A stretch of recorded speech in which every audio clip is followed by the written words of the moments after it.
innocent heart,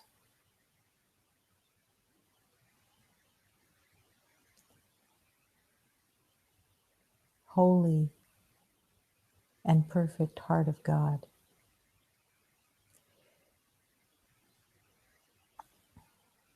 The heart is not known within the world of separation.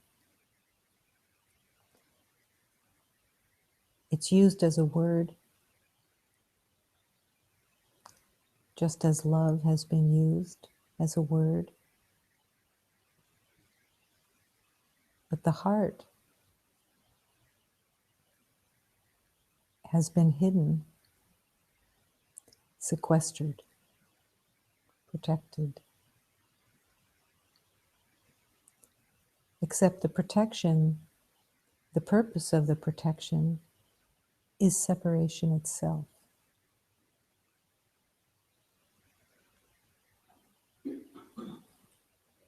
Every beloved has a reason within their story for the heart being protected and sequestered,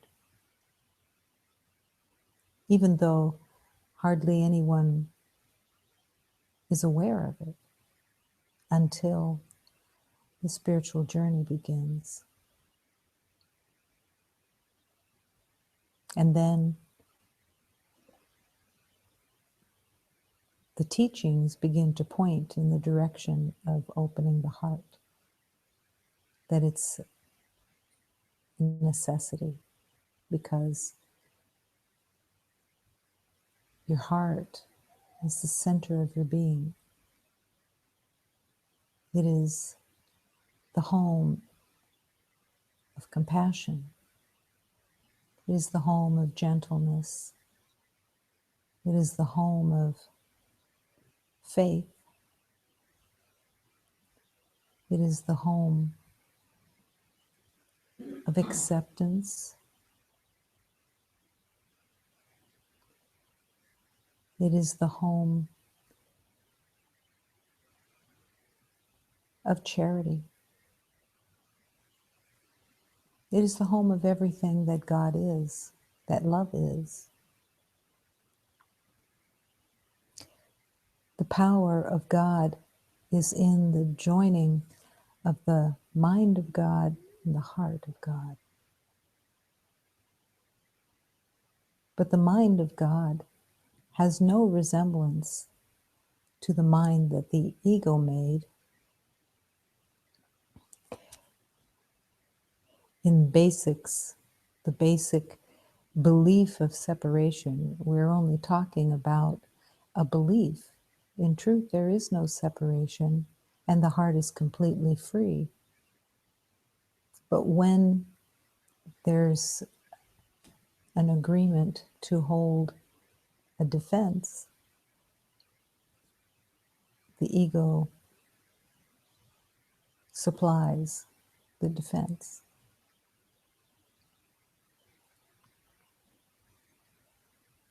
The journey of opening the heart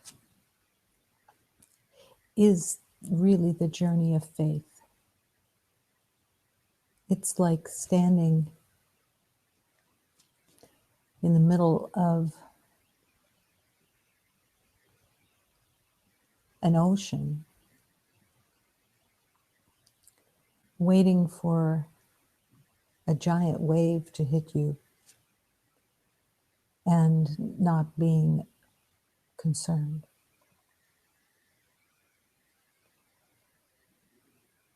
This is the opening of the heart that is no longer concerned about defending and protecting an idea of a self, an identity.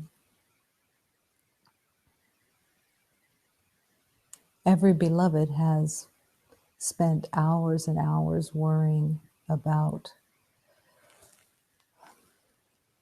hurtful words, hurtful thoughts.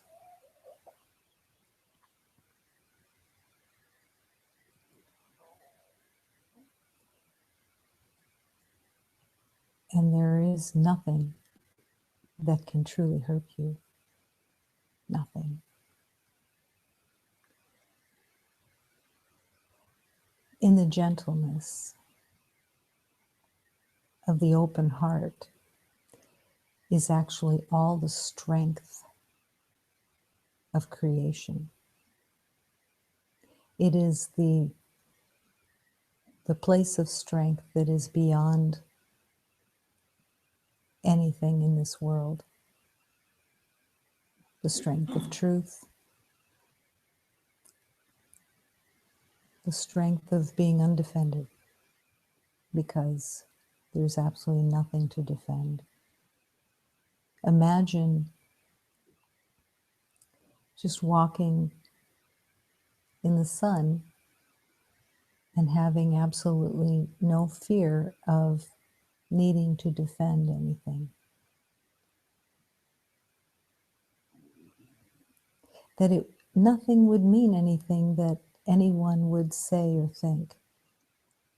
And to realize then, after or in the saying or the thinking, that in actuality, it not only has no meaning, it's totally made up.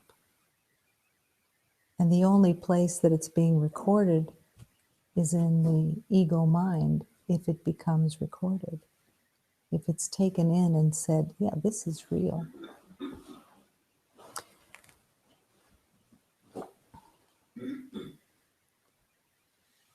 The undefended heart is your natural state, just naturally. Now, none of us, as we walk the journey of love, in complete honesty, when that truth is first presented to undefend, there's no connection of the possibility of being undefended. And yet, step by step, in the teachings of love, love shows the way, and the heart begins to unravel, begins to melt, begins to soften. And you begin to rest in God. Rest in a trust that before seemed impossible. And the worry that used to run the show starts to fade. And you're no longer buying the old habits, the old beliefs. Allow your prayer to be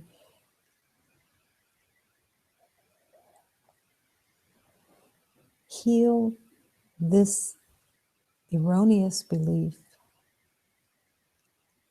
that anything needs protection, and let me live in that divine, open, unprotected state. I'm willing. And the divine hears that invitation and answers. And you will be given opportunities in the everyday to make the choice of opening the heart undefended, or to stay in a belief of protection. So when you have that prayer that you want to open your heart, let the day show you too all the opportunities of being undefended. of stepping into whatever the situation is with as much presence of your willingness to be undefended as possible, open.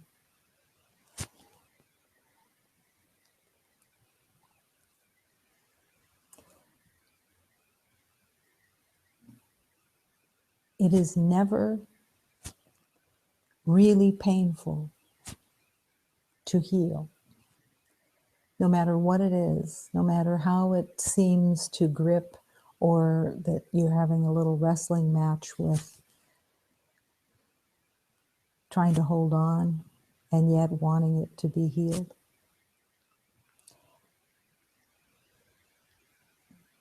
But even through that little wrestling match, everything can heal easily.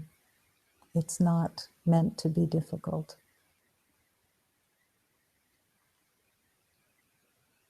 The strategies of the ego are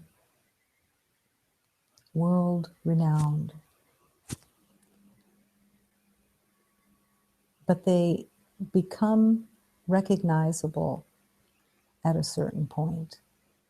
And you begin to see that all the ego games are familiar and repetitive.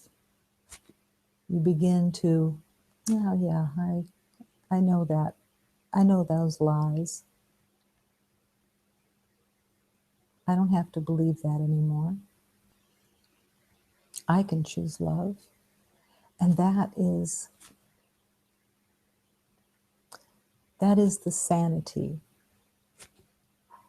that every beloved has as you choose to let go of the defense and the fears.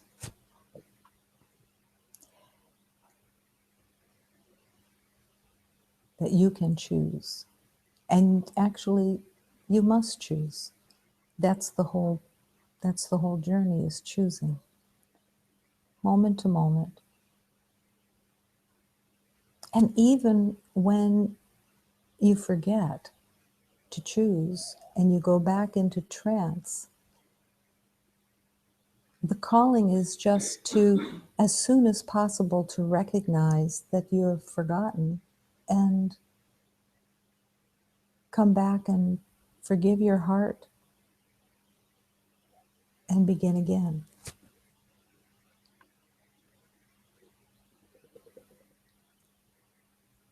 Home is here in the center of your being. And yet, even as it is in the center of your being, it is also the universal one. And there is no individual, but that center is still the center.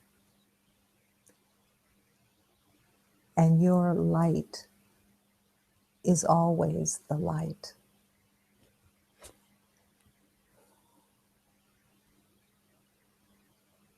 Your heart is always the heart of God. Always. In this moment, with the willingness of the heart,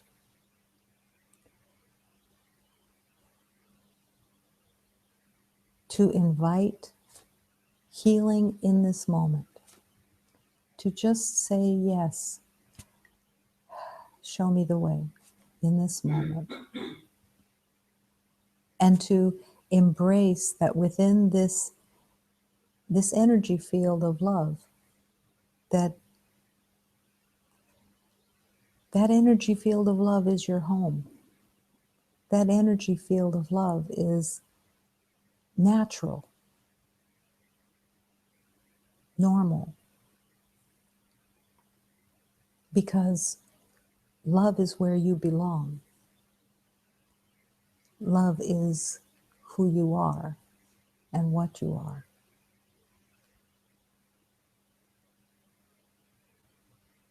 basically taking the costume off. Everybody's putting on a costume in a couple of days, or almost everybody. And spiritually, we are called to keep taking off these costumes, letting them get thinner and thinner and thinner because they don't mean anything anymore. There's no need for a costume anymore.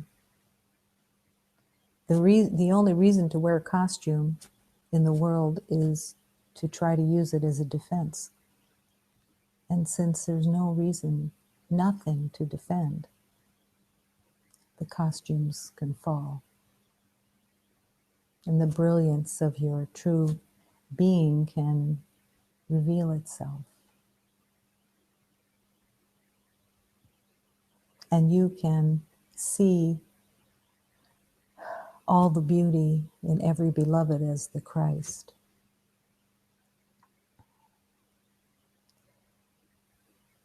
Affirming in this moment that this sanctuary is filled with love, only love. The universe is all love. Nothing else exists. And there is only one presence, and this is the life force of every beloved. This life force is God. And within this life force, we live and move and breathe truly as one. All the separate thoughts, all the separate identities just fall away, and love remains in this moment. Only love.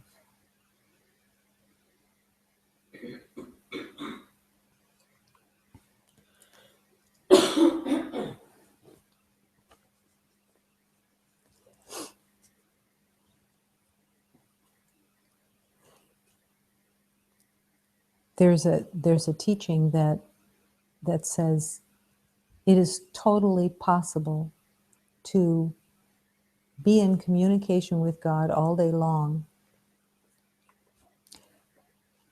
without disturbing your normal activities within the world. It's a learning. My first dip into that truth was way before I knew that truth to be a teaching of God. But when I went to Brazil the first time, all these beloveds were walking to wherever they had to go because everybody had to walk. There weren't any vehicles. They were all walking, singing, and praising God as they walked, or talking to each other about certain passages that they were with and learning to enter more deeply. And I was shocked by what I saw and what it represented. And my first thought was, I could never pray like that. I couldn't pray all day long, sing all day long in praise of God. And yet, that's exactly what occurs. The more that you feel the song, sing the songs of love, not that you have to know them by heart, it's just, you can make them up. Doesn't matter. It's not what you're singing in words, it's your heart, your intention of communication.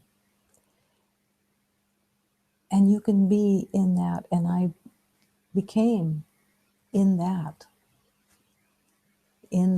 communion, because it's the realization that without that, I would drift back into insanity. Not the insanity that the world talks about, but the insanity of not being in the truth.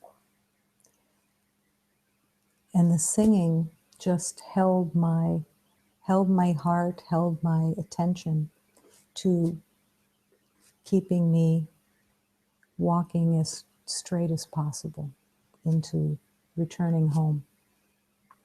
Did I waver and go on detours? Absolutely. But never say you can't possibly imagine yourself singing all day long, because the Spirit of God is with you and will lead you. And what could be more joyful than to be singing all day long in your heart, in your devotion to love? So this is one of the hymns that was part of singing all day long. Come along, brother, let's go on this path of light and love. Come along, sister, let's go on this path of light and love, with our father and our mother, and letting all pain go. Let us pray and work for this goal. It's the task of our lives. I see the Spirit, I see my soul, I see the light in me. As my heart opens like a flower, I become the living God. I create and I am created within the oneness of all.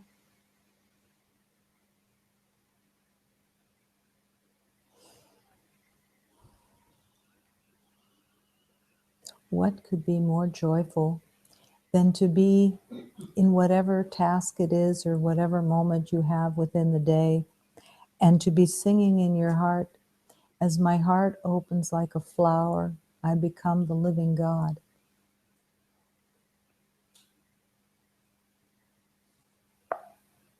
It's meant to have your heart smile, because your heart is going to open like a flower, and you are going to recognize that the living God is within you. And in that moment, it will be as if it was always. Of course, God is living in this heart, of course. Can't be anything else. And the willingness to sing with joy at the truth of it.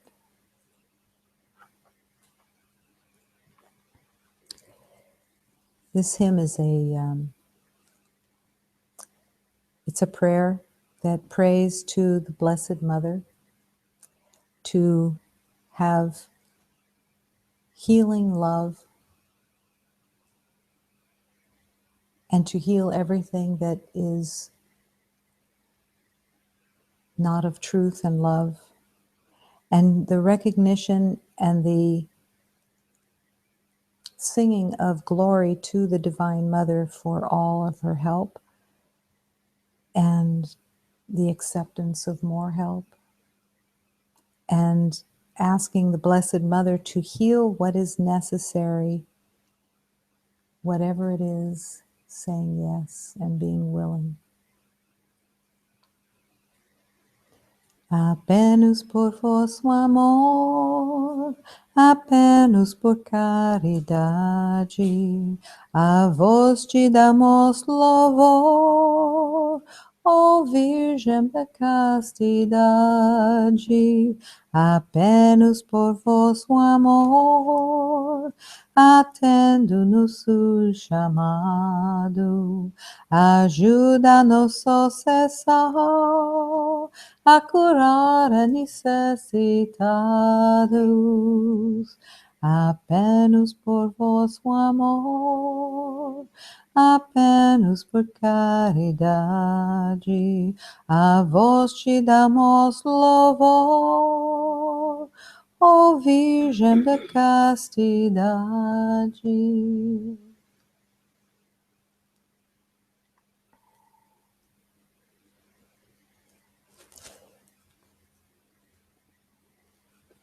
When we have prayers, it doesn't matter what the prayer is whether it comes through music or it comes through words or it's just a place you hold in your heart. But in the truth of prayers, it is that you are praying and putting your life into the hands of love, of God, of all the divine beings, and saying, I trust your healing power. Heal what I cannot heal, whatever it is, so that I can return to peace and harmony and joy, because that's where I belong. That's who I am. And there is a never-ending abundance of love and prayers.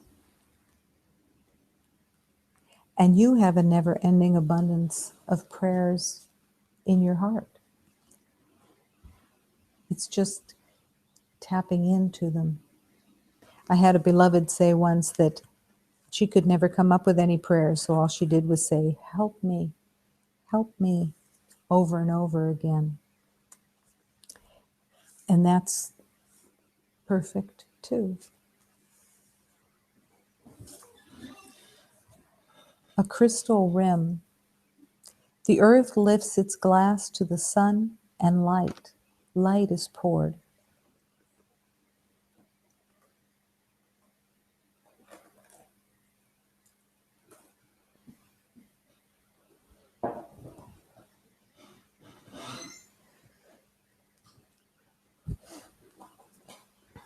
A crystal rim.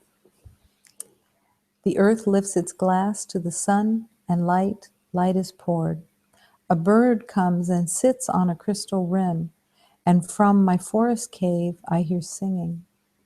So I run to the edge of existence and join my soul in love. I lift my heart to God, and grace is poured. An emerald bird rises from inside me and now sits upon the beloved's glass. I have left the dark cave forever. My body has now blended with his. I lay my wing as a bridge to you so that you can join us in singing.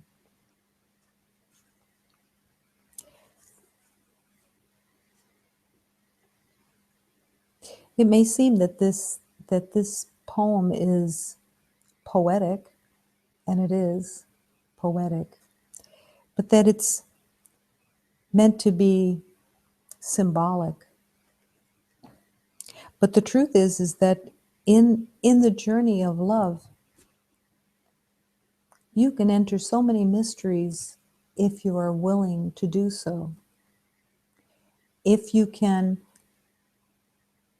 drop the mind and open to show me, take me, teach me, you will be taken into many, many mysteries that are purposeful. You won't know how it's possible that the Holy Spirit can open that inner vision, but there is nothing that is not possible in the grace of God's healing. And whatever is necessary will be given. It's not for entertainment value that we enter mysteries. It's It's for learning of the truth. But the mind has to be freed from its dimensional ideas of levels, degrees, and time. That's when you're able to just, and willing to just drop into I don't know. There's a space opens. And then love can enter and teach. Whether it's teaching through awarenesses of teachings being true or deeper, or it's just a whole other way. It's just being in the yes. That you could see the earth lift its glass to the sun and light is poured. To see that light is poured between the earth and the sun is to realize that we don't know anything about anything of this universe. All we know is so minuscule within the boundaries of time and levels and degrees. And at some point, it's just the natural expansion out of the self-identity of what's known. But it is essential in the journey of love to truly enter into I don't know. And how do you stay in the not knowing? At least begin to enter into the not knowing. How is that possible? And yet that's what's being invited for sure,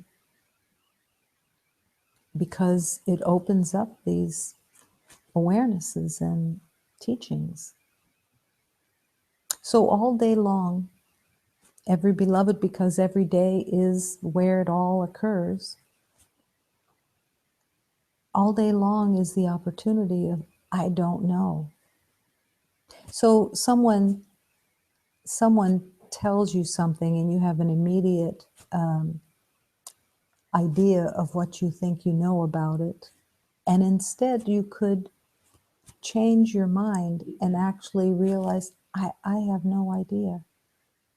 I don't know what this means, and I don't know how to look at it. I don't know what it's for. And that in itself is a prayer, because you're declaring that you want to join in that open space and not know, so that the Holy Spirit can teach you in that moment what is most helpful to how to see and how to be with whatever it is. I don't know is a powerful, powerful relationship of prayer. Saying I don't know is actually praying and declaring I want to enter. I want to join in the teaching of love. I want to be shown more deeply what's really true. If you ask the question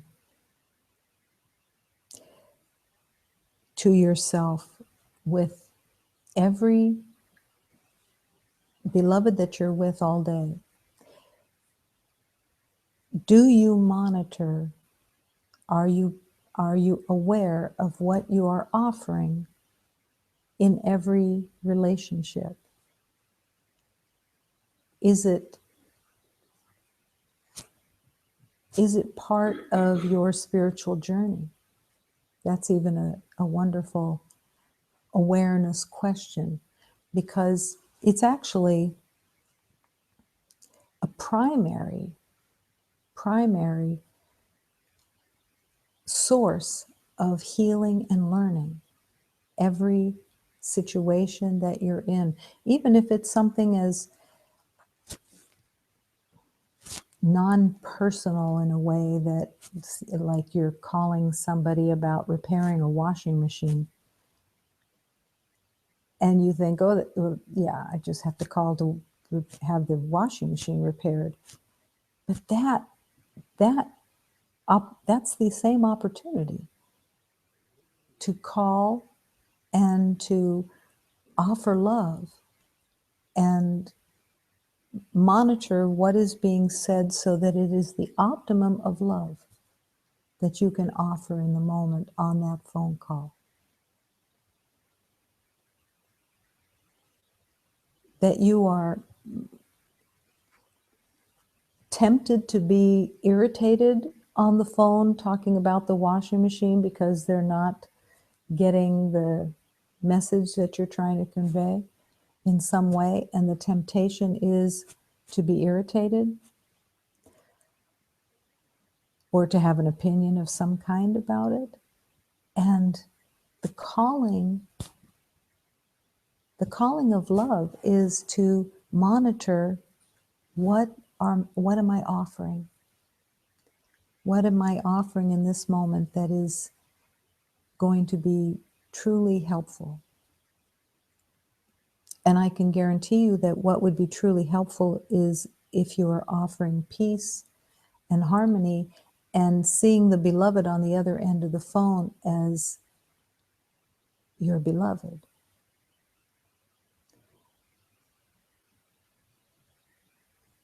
That becomes then that everything in the everyday life is this divine opportunity. It doesn't matter who it's with.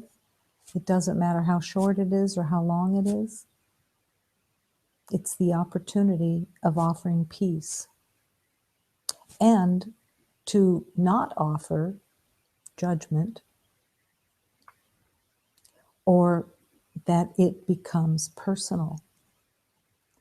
So you would think that if you're calling to have your washing machine fixed, it is personal, and it is that they should be serving you, that they should be the one who is needing to be polite and needing to be courteous to their customer. But the rules of the world have no truth or value.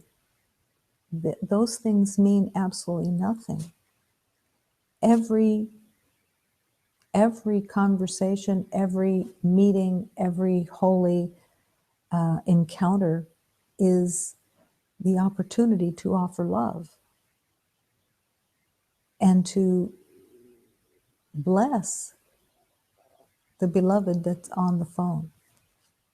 You have such an incredible power in that choice to choose to be the voice of love and to bless and to refuse to be in any way irritated or looking to get anything from whoever is on the phone with you. Now that, when you're the customer and they are the agent of the company, everything in your rule book says, no, they're supposed to cater to me. I'm the customer.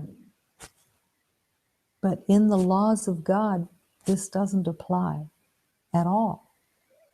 In every single circumstance, we are called to love.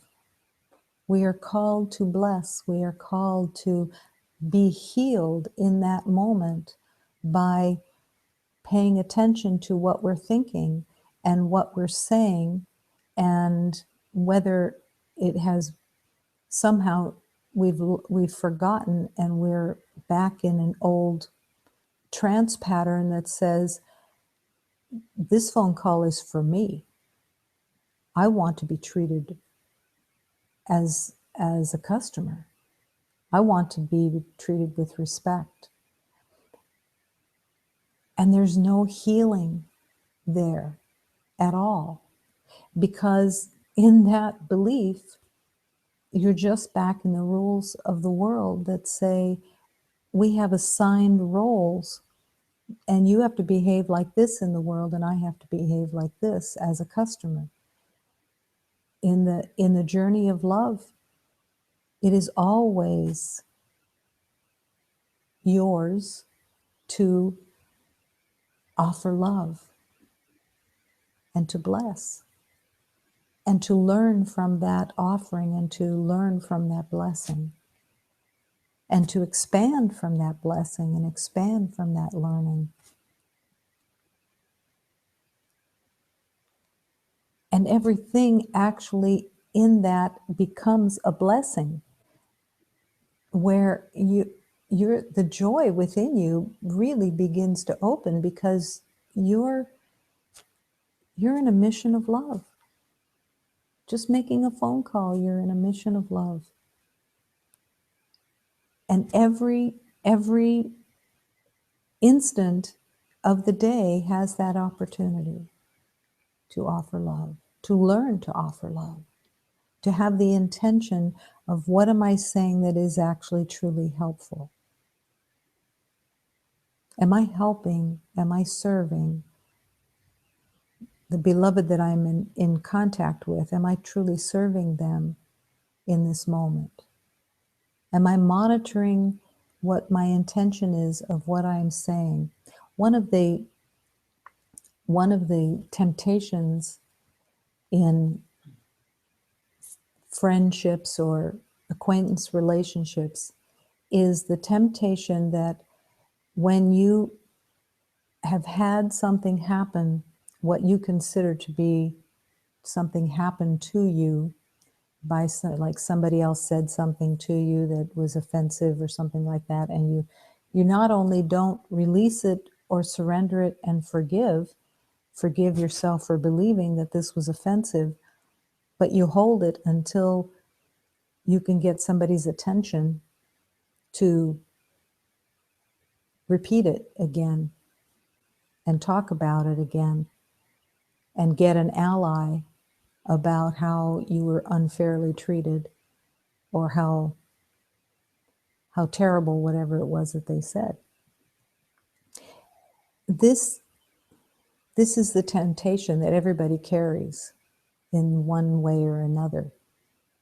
And it takes a leap of faith to no longer be willing to commiserate with someone or give them a version of how you've been unfairly treated.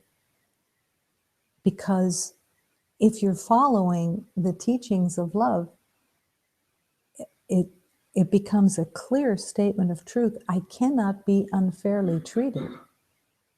I don't understand that. I have accepted that. But when a beloved is walking in the journey, they may not accept it, understand it yet, but the call is to accept it. I cannot be unfairly treated. And then what happens to the whole past? If I cannot be unfairly treated, nothing that I have known is the same anymore. But I also can't hold that truth and live that truth of a teaching and want to commiserate with someone about being unfairly treated. It's a deep temptation that can really hold your attention. And yet there's no love there. And there's no opportunity of healing when you have so much opportunity of healing every day. Every day, even if it's just one little teaching that you're holding on to. And with that one little teaching, you spend the day. You spend the day with the one little teaching, just being with it and praying and just asking, I want to go deeper into this teaching. It doesn't seem like a big thing, but I want to be with this all day today. And in that, there's deep healing that can occur because that's your intention for your day. And it won't interfere with what you're doing at all. It's like the teaching that says you can totally be with God all day long, even while you're just walking in your regular life,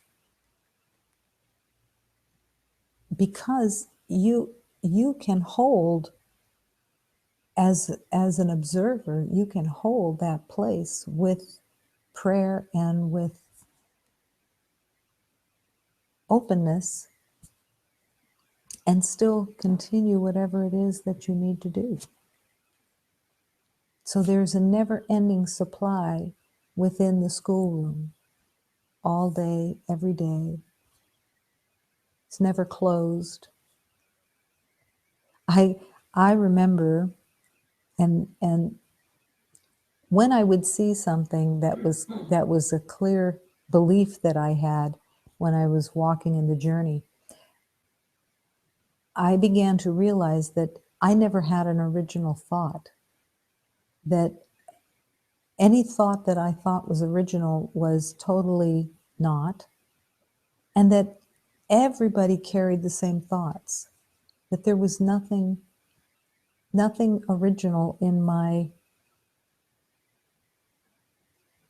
ideas, my concepts, nothing. It was all the same. But one day I had this realization that was essential at some point. My teacher was leaving and going on a trip for a month or something. And I felt this relief that he was not going to be there. I felt this like, oh, good. Now I can go do regular things. I can do what I want. And it won't be so intense. Good. And I got stopped in my tracks because I realized all of a sudden that what was this mind coming up with? I chose this path. I chose to want to come home. And the means were being given to me. And this child idea was, oh goody, my teacher's going to be gone so that I can play hooky, when all I wanted was to remember. And why would I possibly be happy that my teacher was going to be gone and that I could play hooky? And why would I want to play hooky? Why was somebody coercing me? Was somebody forcing me to be in prayer, to be diving deeper and deeper into truth? He certainly wasn't twisting my arm. But this was the childishness of the ego mind that was still attached to feeling coerced, that this was being forced somehow, and that I was sacrificing something by learning and diving deeply into spiritual teachings. When I saw that, I was not only stunned, but realized pretty quickly that this was just insane, and that I was insane, that it was so upside down. And it wasn't about the personal teacher. It was about how resistant I was in so many ways, that I was still believing that this was a sacrifice, when in truth, the life of the past was the sacrifice, was the lies of the past. That why would I want to go back there? Why would I believe that I was being coerced, when in my heart it was truly what I wanted, what I truly wanted? So this is the upside downness that the ego can play with. And love is constantly just calling to give every day to the purpose of remembering. And in the everyday, all the beloveds, including from the past, come in as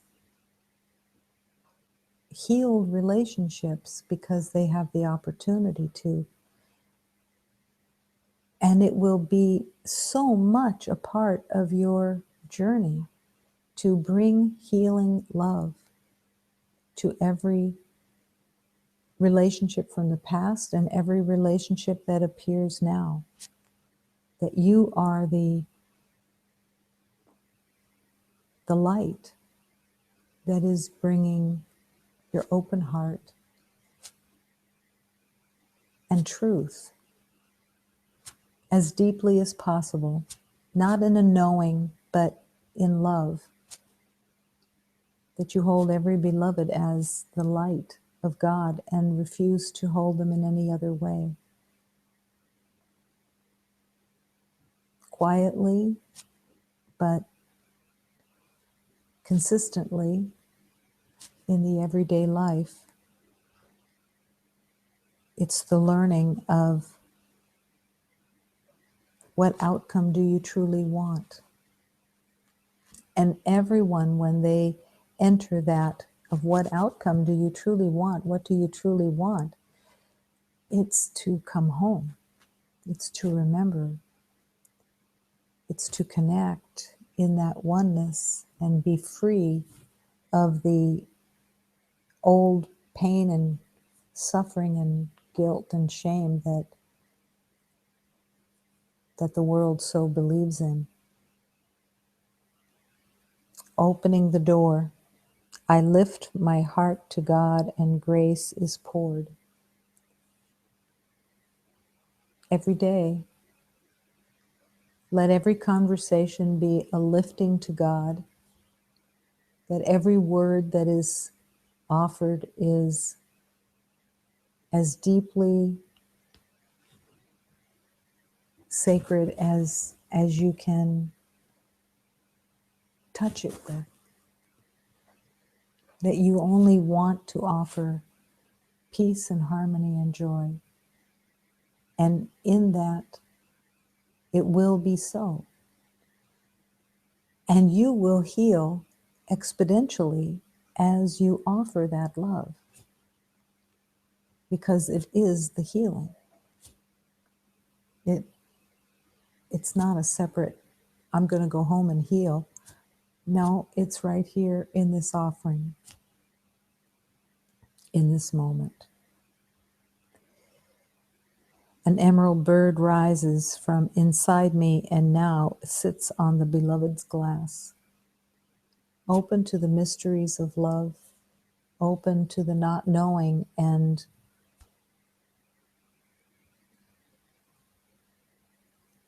realms of mysteries will open too. Not for entertainment, but for understanding, for sanity. Love will commune in whatever way is most helpful, including sometimes a blank screen that can stay there for a long time. And it becomes just a place of trust where all you're seeing is a blank screen, and you just keep saying, okay, I'm here. I'm saying yes. And trusting that the blank screen is there for a purpose too. It's not really a blank screen. It's all trusting in the movement of God, holding the hand of love.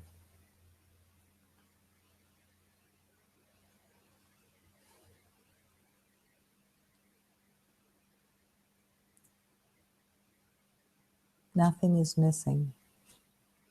Everything is always perfectly orchestrated.